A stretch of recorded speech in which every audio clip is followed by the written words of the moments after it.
yang Tuhan Yesus kasihi, ketika kita membaca firman ini, ada sebuah hak dan kewajiban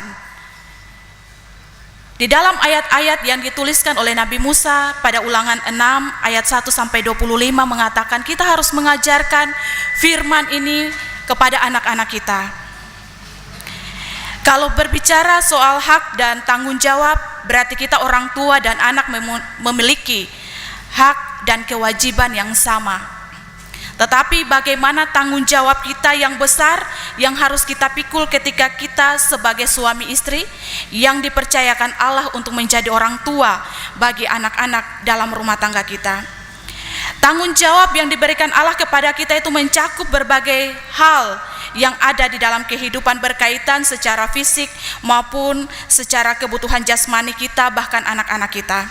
Tetapi terlebih lagi secara rohani, mendidik anak-anak agar iman mereka tetap bertumbuh dalam takut akan Tuhan dan tetap setia kepada perintah-perintah Tuhan. Tanggung jawab yang kita pikul ini tidak bisa dialihkan kepada siapapun, termasuk kepada oma dan opa, termasuk kepada guru sekolah minggu, guru di sekolah, orang-orang yang ada bersosialisasi dengan anak-anak kita di luar rumah. Tapi tanggung jawab ini diberikan kepada kita untuk senantiasa kita mengajarkan kepada mereka pengenalan akan Allah. Menjadi orang tua bukanlah hal yang gampang dalam kehidupan setiap hari. Cara kita mengenalkan Allah kepada anak-anak kita itulah yang dikehendaki oleh Tuhan. Orang tualah yang seharusnya menjadi yang pertama untuk mengenalkan Tuhan kepada anak-anak di rumah tangga kita masing-masing, sehingga dalam kehidupan dari generasi ke generasi berikutnya iman itu dapat terpelihara dengan baik. Jadi kalau kita datang ibadah, kita cerita satu dengan yang lain, anak-anak lihat nanti dong bilang, oh mama dan bapak jo ibadah dong baca cerita, jadi kita juga bisa cerita dalam ibadah. Itulah salah satu contoh yang harus kita sampaikan kepada anak-anak, bahwa dalam pengenalan akan Allah itu tidak main-main. Semuanya harus intim dan benar-benar terkontrol, agar mereka ketika bertumbuh dalam iman yang takut akan Tuhan, mereka mengerti bahwa ketika berhadapan dengan Allah, mereka harus tenang dan siap untuk mendengarkan kebenaran firman. Jemaat yang diberkati Tuhan, dalam ayat-ayat yang disampaikan oleh Nabi Musa dalam kitab Ulangan pasal 6 ayat 1 sampai 25 dikatakan bahwa takut akan Tuhan Allahmu itu berarti ketika kita mengajarkan takut akan Tuhan kepada anak-anak kita, maka disitulah kita juga sebagai orang tua diajarkan untuk takut dan setia kepada Allah. Dalam ayat-ayat selanjutnya dikatakan kita harus mempercayai janji Tuhan. Jangan takut bahwa Tuhan senantiasa menjanjikan segala sesuatu yang baik dan rancangannya bukan rancangan kecelakaan.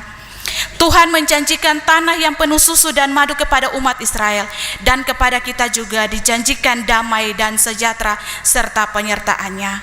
Kita juga dituntut untuk senantiasa mempercayai bahwa Allah itu adalah Allah yang esa. Di dalam Yesus Kristus yang kita yakini adalah juru selamat kita, senantiasa kita sampaikan kepada anak-anak bahwa iman mereka tidak akan pernah goyah ketika kita selalu bersandarkan diri kepada Yesus Kristus. Kita diminta untuk senantiasa mengasihi Allah di dalam seluruh aspek kehidupan kita.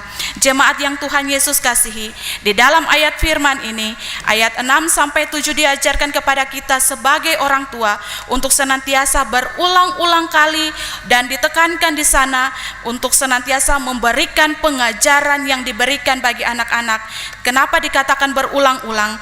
Karena kita ditekankan untuk bisa menceritakan segala sesuatu tentang kebaikan Allah dan memperkenalkan Allah kepada anak-anak kita dimanapun kita berada, di saat dalam perjalanan, saat berbaring, juga saat bangun, mencakup semua kondisi kita. Tetap tidak boleh memandang tempat di mana kita berada.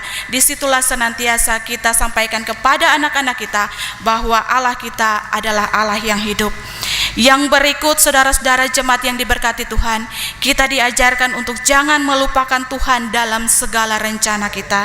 Nabi Musa mengingatkan umat Israel agar kita selalu diberikan kekuatan, dan pada saat itu umat Israel juga selalu diberikan kekuatan agar ketika mereka masuk dan menikmati kemakmuran di tanah yang dijanjikan Allah kepada mereka, jangan mereka melupakan Tuhan.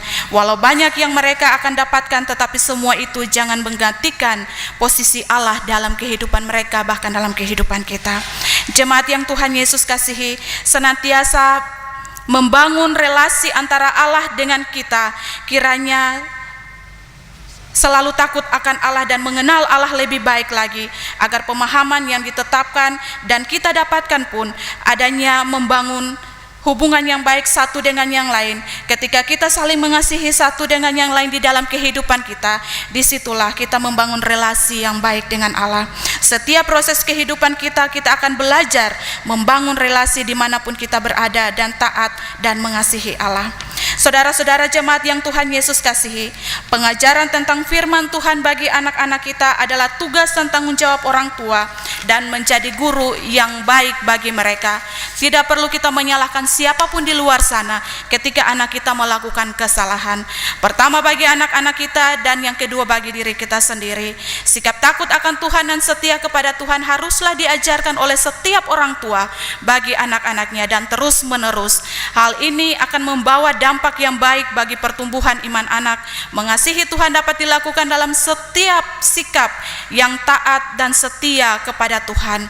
Sebagai tindakan utama, selebihnya kita tahu untuk mempersembahkan yang terbaik bagi Tuhan sebagai tanda syukur kita. Jangan menjadi orang tua yang menghalangi pekerjaan pelayanan, tetapi sebaiknya menjadi anak Tuhan yang dengan senang hati memberi diri untuk melayani pekerjaan Tuhan. Hal ini adalah bagian dari tunjuk kasih kita kepada Tuhan. Jangan melupakan Allah ketika hidup berkelimpahan, karena realita yang terjadi membuktikan menang dalam jumlah yang besar terhadap apapun termasuk harta dan kekayaan akan membuat orang lupa terhadap Sang Pemberi hidup itu. Jangan membuat Tuhan ibarat selimut dalam kehidupan kita yang akan kita pergunakan tatkala kita butuhkan di saat dingin. Gambaran tentang hal ini mengingatkan kepada kita supaya kita tetap mengingat kepada Tuhan di waktu-waktu tertentu saja, tetapi jadikanlah Tuhan yang terutama dalam hidup kita di atas semuanya yang ada di dalam hidup kita. Jangan jadikan Tuhan pintu terakhir ketika kita datang meminta pertolongan. Jemaat yang Tuhan Yesus kasihi, sesuai dengan tema bulanan kita di gereja yang membaca mengingatkan kita semua bahwa dengan membaca Alkitab kita akan mengingat dan mempelajari segala karya Allah bagi umatnya, dan karya itu tidak terbatas, sebab karya Allah yang penuh kuasa itu ada sampai dengan saat ini di dalam kehidupan kita. Jadi marilah terus membaca kebenaran firman Allah dimanapun kita berada yang nyatanya dalam hidup kita. Tetapi juga marilah sebagai gereja yang hidup kita dapat membaca sebagai sesuatu yang terjadi di sekitar kita, dan kita belajar menyingkapinya dalam taat dan kasih kepada Allah. Kiranya firman Tuhan di pagi ini memberkati kita semua sebagai orang tua dan kita sebagai anak-anak. Terpujilah Yesus Kristus. Amin.